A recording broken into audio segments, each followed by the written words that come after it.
Bonsoir à tous, merci de nous être fidèles chaque soir sur Monaco Info pour ce tour d'horizon quotidien de l'actualité. Dans cette édition, l'hommage rendu à Lucien Alavena au site d'émetteur de Radio Monte-Carlo à la Madone à Peille. Décédé en 2018, il était l'un des grands noms d'RMC. La jauge de spectateurs réduite a été officiellement abandonnée. Le gouvernement l'a annoncé vendredi.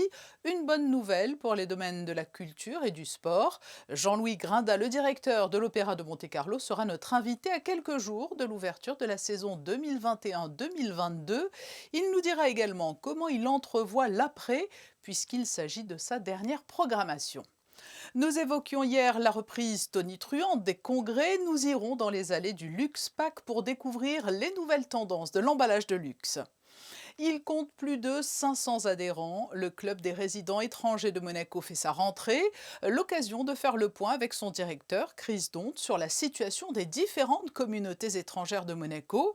La crise a-t-elle freiné les expatriations ou non? Nous lui poserons la question. L'exposition universelle de Dubaï ouvrira officiellement ses portes vendredi. C'est le chef Philippe Johannes qui est en charge de la restauration. Il nous révélera ce qu'il a prévu pour les visiteurs. L'association monégasque Les Enfants de Francky met un point d'honneur à se montrer solidaire au-delà des frontières, notamment dans le département des Alpes-Maritimes. Elle vient de financer un sentier sensoriel dans un centre parents-enfants situé à Cannes. Mais c'est tout d'abord sur les hauteurs de Monaco que nous allons nous rendre, à Peille, où a été inauguré ce matin le site Lucien Alavena, du nom de celui qui a contribué aux grandes heures de Radio Monte-Carlo, avec toujours beaucoup de discrétion, d'élégance et de professionnalisme. Le centre de la Madone accueille un émetteur d'RMC depuis plusieurs décennies. Le reportage sur place de Fabien Bonilla et Orazio Gaggino. Elle touche presque le ciel. Ces grandes colonnes de fer entourent un bâtiment, le centre émetteur de la Madone, un site pensé par un homme qui nous a quittés il y a 3 ans, le directeur technique historique de Radio Monte-Carlo.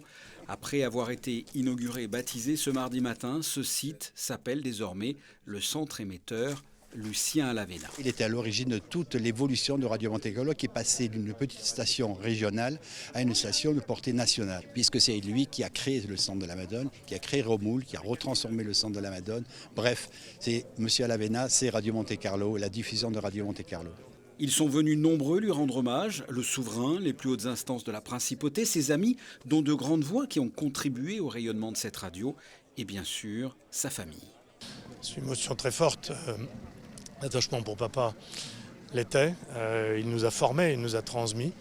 Et nous vivons avec lui pour continuer ce qu'il a réussi à accomplir et puis ce qu'il nous a enseigné. Donc je pense que pour toute notre famille, qui vous le savez, est enracinée à Monaco depuis plusieurs siècles, c'est une émotion extrêmement forte. Et puis évidemment la présence du prince souverain et de l'ensemble du gouvernement, des autorités françaises, de tous ceux qui ont travaillé avec lui, ajoute à l'émotion que nous ressentons. C'est beaucoup d'émotions, effectivement, pour maman, pour Jean-Luc. Beaucoup travaillé sur ce projet. Je crois que c'est important. La reconnaissance, ce qu'on peut encore appeler un honnête homme, c'est-à-dire quelqu'un qui a passé toute sa vie dans une entreprise, qui a contribué à son développement et qui en a fait une des plus grandes radios de France. L'ingénieur Lucien Alavena rejoint RMC en 1955. Il devient directeur technique et conçoit le premier émetteur de la Madone dans les années 60, ce qui a permis à RMC de devenir une radio régionale. Puis dans les années 70, il crée le site de Roumoul. RMC devient alors une véritable radio nationale. De 4% d'audience, Radio Monte-Carlo passe à 12% d'audience. RMC est alors une des 3 premières radios de l'Hexagone. Vanessa Dessy nous rejoint. Parmi les autres grands titres de l'actualité, le taux d'incidence de la Covid-19 poursuit sa baisse. Bonsoir Vanessa.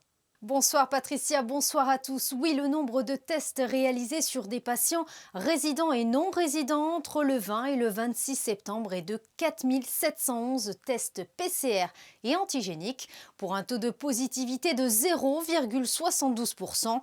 Le taux d'incidence, soit le nombre de personnes positives ramenées sur une base de 100 000 personnes sur la période des 7 jours écoulés, est de 33,90.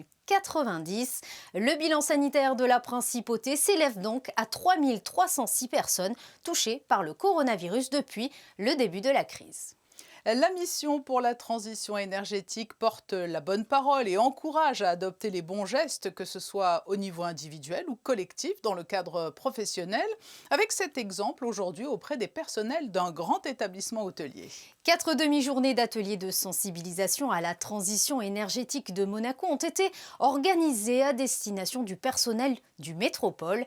Créé en 2016, pour rappel, la transition énergétique prolonge l'action du souverain en faveur de la préservation de l'environnement. Des rendez-vous avec différents acteurs ont lieu tout au long de l'année. Monacotech lance un nouvel appel à candidature. Afin de recruter des projets innovants à fort potentiel de croissance et capables de se développer en principauté, les secteurs du bio, du yachting et du digital sont particulièrement concernés. La principauté est la place idéale pour développer des projets à vocation internationale afin d'expérimenter des applications, produits et services novateurs basés sur la technologie 5G. Le processus de sélection débutera par un dépôt de dossier de candidature possible jusqu'au 25 octobre prochain. Avis donc aux startups prometteuses. C'est le 8 octobre que débutera la saison 2021-2022 de l'Opéra de Monte-Carlo avec un récital d'Angela Gheorghiu. Cette nouvelle programmation, la dernière de Jean-Louis Grinda, s'annonce magistrale et pleine d'espoir avec une crise qui semble pour l'heure marquer le pas, ce qui a permis des assouplissements pour les mesures sanitaires en vigueur. Le directeur de l'Opéra de Monte-Carlo est notre premier invité. Jean-Louis Grinda, bonsoir. Bonsoir. Merci d'avoir répondu à notre invitation et d'être ici aujourd'hui en plateau dans nos locaux de Monaco Info pour évoquer la rentrée de l'Opéra de Monte-Carlo. Une rentrée qui s'accompagne d'une nouvelle très positive. J'imagine vendredi, le gouvernement a annoncé que la jauge des spectateurs pour les événements culturels et les événements sportifs allait disparaître.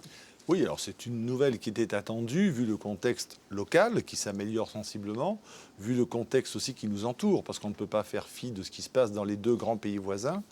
Et donc le fait d'avoir des jauges complètes, mais avec un public masqué auquel on ne demandera pas le pass sanitaire, puisque notamment à Garnier, nous sommes à moins de 1000 personnes, tout ça est assez encourageant. Vous savez que on a dû être prudent. La principauté, grâce à la volonté du souverain, a souhaité poursuivre une activité culturelle soutenue l'année dernière et qui a rencontré un très vif succès.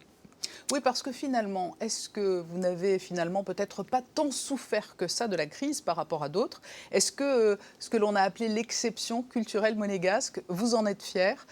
Cette façon de soutenir les acteurs culturels, ça n'a pas été le cas dans d'autres pays qui n'ont pas voulu ou n'ont pas pu. Oui, alors évidemment, j'en suis fier. Le plus important, c'est qu'on a joué. On a fait toutes nos représentations, les ballets, l'orchestre philharmonique, le Printemps des Arts. Donc c'est global, c'est un succès global. Moi, j'en suis encore plus fier et reconnaissant au gouvernement parce qu'on a pu donner du travail à beaucoup de gens. Car l'année dernière, ce qui s'est passé, c'est que plus personne n'avait de boulot. Et nombre aujourd'hui sont les artistes lyriques, par exemple, qui ont 35, 40 ans, qui arrêtent leur carrière parce qu'ils n'ont pas eu de travail pendant 18 mois. Et dans certains pays, notamment la France, ces artistes ont été particulièrement aidés.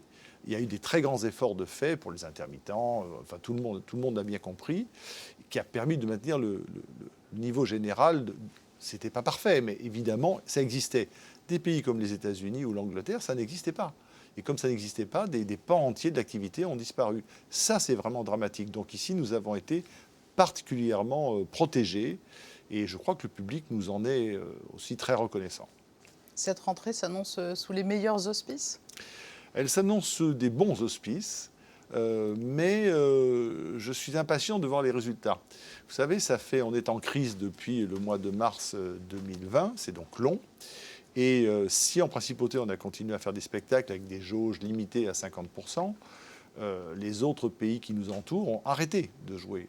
La Suisse, la France, la Belgique, l'Angleterre, l'Italie, etc. etc. Et on constate quand même partout aujourd'hui, au moment de la reprise, que les spectateurs se précipitent beaucoup moins qu'attendu. Certains pensaient, et je n'ai jamais pensé ça, parce que dès le début de la crise, j'avais donné une interview en disant que je ne croyais pas au grand soir, dès qu'on va dire c'est fini, tout le monde retourne. Et ça ne s'est pas passé du tout comme ça. On s'en rend compte aujourd'hui. Mais comment l'expliquer? Mais parce que quand vous perdez l'habitude de faire quelque chose, c'est dur parfois de la reprendre. Les gens, pendant 18 mois, ont pratiqué la culture d'une autre façon, grâce à la télévision, grâce à Internet. La crise, même quand on retirera le masque, ce que j'espère le plus rapidement possible, parce que ça voudra dire que tout va bien, ou tout est rétabli, il va falloir revenir sérieusement à nos fondamentaux, et nous allons devoir, nous, institutions culturelles, et je dis nous, pas en principauté spécialement, en général, aller à la recherche de notre public, susciter les occasions, les envies, le partage. La vie d'avant, peut-être, donc. Elle ne sera pas comme avant. Je pense qu'elle ne sera pas comme avant, mais peut-être elle sera meilleure. Venons-en à parler de cette programmation. Donc, première date le 8 octobre, un récital. Oui, quels seront les temps forts de cette saison ? Une nouvelle production du Turc en Italie avec Cecilia Bartoli qui me succédera, les musiciens du Prince en janvier. La présence de l'Opéra de Monte-Carlo à l'Opéra de Vienne, ce qui est un événement considérable. C'est la première fois dans notre histoire qu'on nous donne les clés du théâtre pour 15 jours pour faire un certain nombre de représentations, Turc en Italie, Cenerentola, concert, Monaco, l'Opéra de Monte-Carlo et le guest star de l'Opéra de Vienne cette année, et ça n'est jamais arrivé. La création in loco, c'est-à-dire in situ plutôt, de Wozzeck, d'Alban Berg, qui est un grand chef-d'œuvre du XXe siècle, que je voulais absolument faire, parce que les grands chefs-d'œuvre du XXe siècle ont leur place à l'Opéra de Monte-Carlo, qui a toujours été un théâtre d'avant-garde. Et puis, voilà, à la fin de l'année prochaine, pour la fête nationale, la damnation de Faust. Pourquoi ? Parce que c'est une œuvre qui avait été montée par mon génial prédécesseur, Raoul Gainsbourg, qui l'avait créée pour la scène. C'est un clin d'œil à l'histoire. Hein. C'est un clin d'œil à l'histoire. Finir, je ne dirais pas en beauté, mais avec un acte artistique important. Vous avez mentionné le nom de Cecilia Bartoli. Comment se passe cette transition, cette transmission de témoins ? Elle vous remplacera officiellement début 2023. Oui, alors, ça se passe on ne peut mieux, puisque j'avais annoncé mon départ en décembre 2019, laissant devant nous, en parfait accord avec le souverain, bien sûr, et la princesse Caroline, présidente de notre conseil d'administration, j'avais souhaité une telle avance pour laisser le temps à Cecilia Bartoli de prendre ses marques et de préparer en 3 ans à l'avance, une programmation. Vous serez toujours à la tête des Chorégies d'Orange, vous serez encore élu au Conseil national. Vos ambitions, vos projets pour 2023, c'est peut-être aussi une implication encore plus importante sur la scène politique monégasque ? J'ai des projets ici en Principauté, j'ai des projets à Paris très importants qui sont en train de se mettre en place. J'ai des projets en Australie, je dois faire une nouvelle production de Norma à Sydney et Melbourne. Enfin, j'ai des projets jusqu'en 2025. Donc, comme disait le général, je n'ai pas peur du vide, j'ai plutôt peur du trop-plein. Franchement, c'est une joie. J'ai fait mon 2e mandat. C'est une joie intense que d'être au Conseil national. On y travaille très bien. Parfois, on s'y affronte. Parfois, on n'est pas d'accord, soit avec ses collègues, soit avec le gouvernement. On verra bien de quoi demain sera fait. Il ne faut pas se presser. Il faut savoir passer le flambeau quand il est temps. On verra bien si en politique, il est temps ou pas. Merci beaucoup, Jean-Louis Grinda, d'avoir répondu à notre invitation et d'avoir répondu à nos questions avec toujours beaucoup de franchise. Et l'on donne donc rendez-vous au public le 8 octobre pour ce premier récital. Merci à vous. Merci.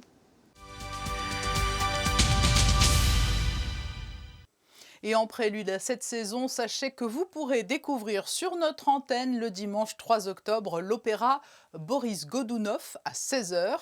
Cet opéra avait été donné en avril dernier. Les événements culturels vont donc bénéficier de ces jours meilleurs qui se présentent sur le front de la pandémie de Covid. Les congrès, eux aussi, tournent à plein régime. Ils s'enchaînent depuis le début du mois de septembre. Et parmi les grands rendez-vous du calendrier du tourisme d'affaires à Monaco, il y a LuxPack, un condensé des tendances actuelles en termes d'innovation, de respect de l'environnement ou de design dans le domaine de l'emballage de luxe.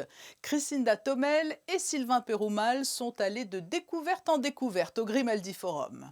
450 exposants issus de 98 pays pour ce salon émérite dans le packaging de luxe, de l'horlogerie à la mode en passant par l'épicerie fine, les cosmétiques ou encore la parfumerie. Les secteurs représentés sont riches et variés. Le monde de l'emballage attire tous les ans des consommateurs en demande de nouveautés et de fraîcheur. Le salon LuxPack est le premier salon multisecteur à rouvrir ses portes depuis la pandémie. Une aubaine donc pour les visiteurs venus en nombre pour cette nouvelle édition. Alors plus européens, alors très international toujours, des exposants du monde entier, mais effectivement tout ce qui est long courrier, on a un peu moins d'asiatiques forcément et d'américains également. À travers nos animations, en fait, on a mis 3 choses particulièrement en avant. Le packaging éco-conçu à travers notre compétition Luxe Packing Green. Ensuite, on a mis en avant également une thématique sur la Chine avec un partenariat avec 100 degrés, China Key, qui en fait propose des visios avec des experts pour mieux comprendre comment travailler avec le marché chinois.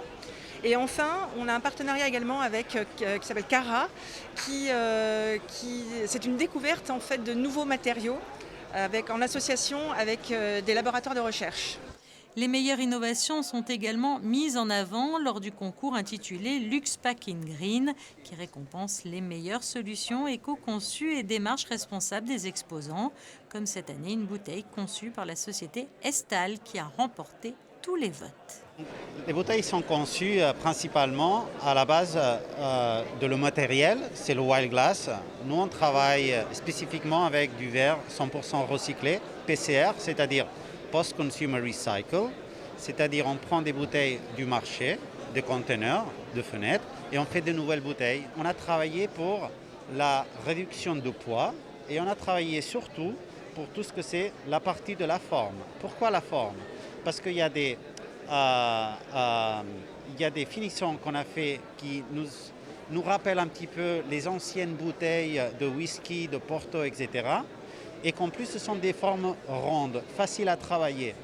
Des conférences sont également organisées pour permettre de répondre aux nombreuses interrogations, comme par exemple comment faire abstraction du plastique à court, moyen ou long terme, quel emballage pour un futur plus respectueux de l'environnement, ou encore quelles sont les attentes des consommateurs et quels sont les enjeux de durabilité dans le secteur du luxe, autant de réponses, de tendances et de statistiques dévoilées à l'occasion de ce salon LuxPack.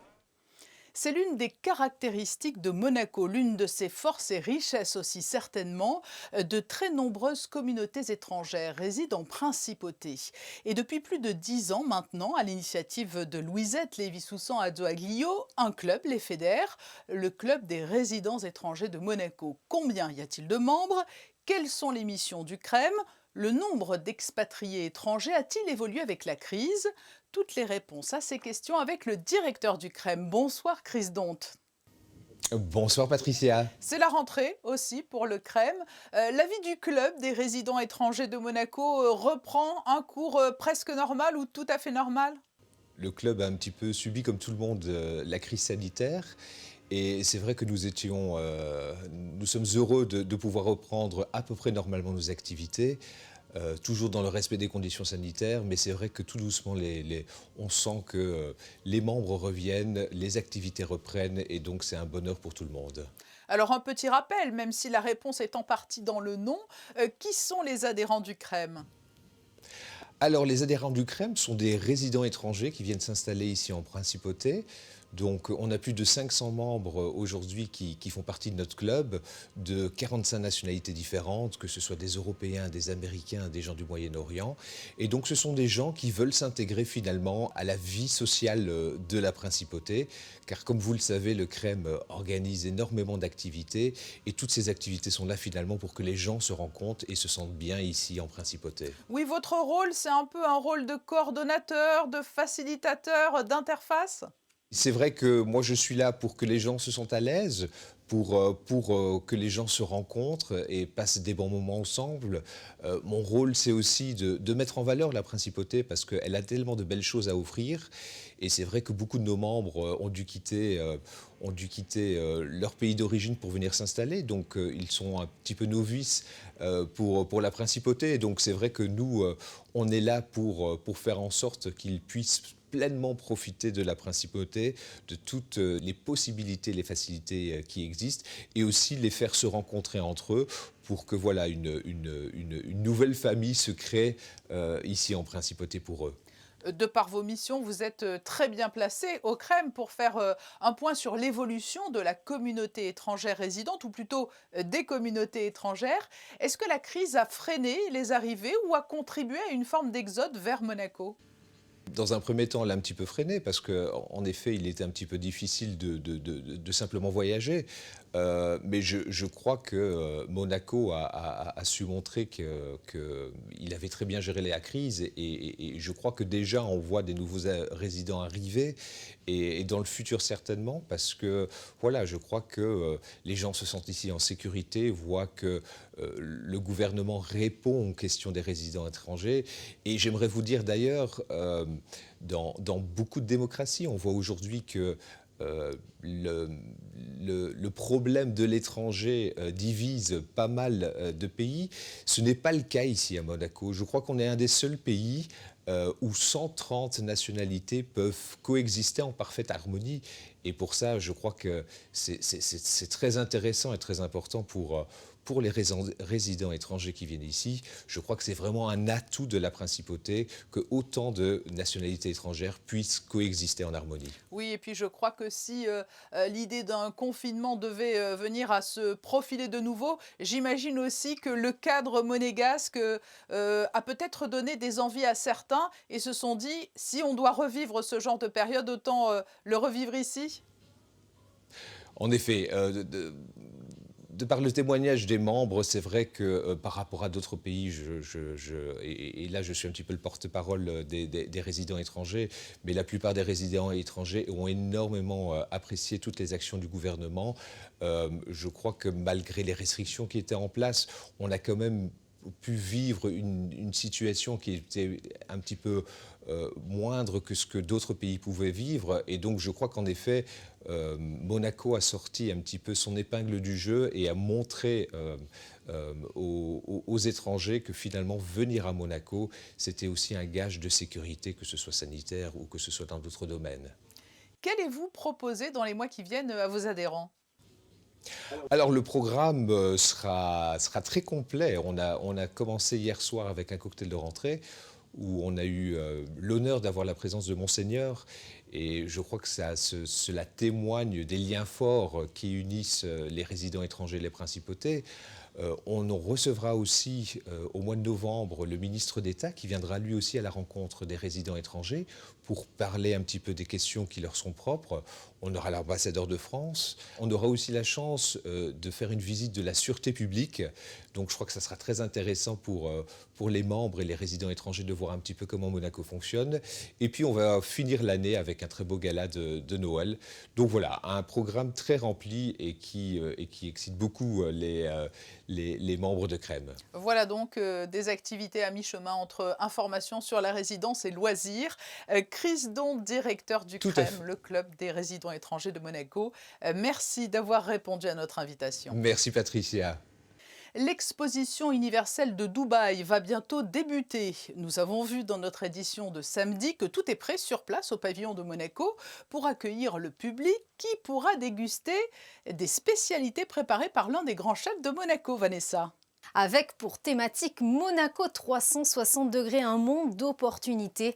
Le pavillon Monaco, qui occupe plus de 1700 mètres carrés, a été imaginé pour surprendre et fasciner, à tel point que le célèbre Café de Paris a été reproduit sur place. Je vous propose d'écouter Philippe Johannes, le directeur des événements culinaires à la SBM. Il revient sur le défi qui lui a été lancé. Le challenge était de trouver déjà des produits pour pouvoir faire des essais sur les spécialités monégasques, entre autres le barbadjan. Donc on a commencé aujourd'hui à faire des tests de pas mal de produits et les barbadjans sont bien appréciés comme vous pouvez le constater. C'est le démarrage, c'est la journée de rodage. Les équipes présentes du Beach, du Monte Carlo Bay, du Café de Paris bien évidemment qui m'accompagnent sont là depuis une quinzaine de jours. On fait un gros boulot de fond, on est ravis, on est parti pour un marathon de 6 mois. Dubaï Expo 2020 ouvrira ses portes le 1er octobre. Il s'agit du plus grand événement organisé depuis le début de la pandémie. Et enfin, cette information pratique, Vanessa. Oui, elle concerne le bureau de poste de Monte-Carlo. Une fermeture exceptionnelle est prévue jusqu'au jeudi 30 septembre. En effet, d'importants travaux techniques et informatiques sont actuellement en cours. Tous les objets habituellement mis en instance seront donc à retirer à l'espace dédié aux boîtes postales. Un guichet temporaire est disponible de 8h à 19h. Nous suivons régulièrement les actions menées par les enfants de Franquy et nous vous emmenons aujourd'hui à Cannes où plusieurs milliers d'euros alloués par l'association monégasque ont permis au centre Parents-Enfants Excelsior de créer un sentier sensoriel. Sandrine Nègre et Orazio Gaggino s'y sont rendus. Être au contact de la nature dès le plus jeune âge, voici l'un des objectifs poursuivis par ce centre d'accueil parents-enfants. Objectif atteint, comme le prouve l'inauguration de ce sentier sensoriel dans ce lieu vert, qui comprend aussi un potager pédagogique et un espace atelier. Nous avons la chance d'être dans un parc qui est très arboré, avec des espèces variées, très anciennes, bien entendu des animaux qui l'habitent, des oiseaux, des écureuils, etc. L'idée a été, pourquoi pas aménager cet espace. Voilà. Nous avons donc travaillé sur le projet et présenté ce projet à l'association et ce projet nous a été entièrement financé. 17 200 € ont été mobilisés par l'association Les Enfants de Franquy. Elle multiplie les actions en faveur de l'enfance des Alpes-Maritimes tout au long de l'année. Je ne savais pas qu'il y avait 10 000 mètres carrés de jardin, figurez-vous, parce que chaque fois que je visite, ou avec le clown, ou avec Noël, ou une chose et l'autre, je ne suis jamais allée dans le jardin parce que, effectivement, je reste à côté des enfants. Et là, je découvre aujourd'hui, parce que quand ils sont passés tous les papiers avec le conseil d'administration, je dis oui pour un jardin sensoriel. Et l'arbre, évidemment, j'étais très contente. Les enfants qui séjournent au centre Parents-Enfants Excelsior de Cannes pourront aussi, dans cet espace, apprendre plusieurs gestes éco-citoyens bienveillants, comme celui de ne pas laisser de déchets dans la nature. Enfin, l'été indien va-t-il se poursuivre demain encore? Est-ce que la situation demeurera inchangée mercredi, Vanessa? Oui, car la journée restera en partie ensoleillée. Malgré quelques passages nuageux insignifiants, les températures seront toujours très agréables. Entre 17 et 25 degrés, le soleil se lèvera à 7h23 et se couchera à 19h17 et nous fêterons les Michel. Ainsi se referme ce journal. Rendez-vous demain à 19h pour une nouvelle édition.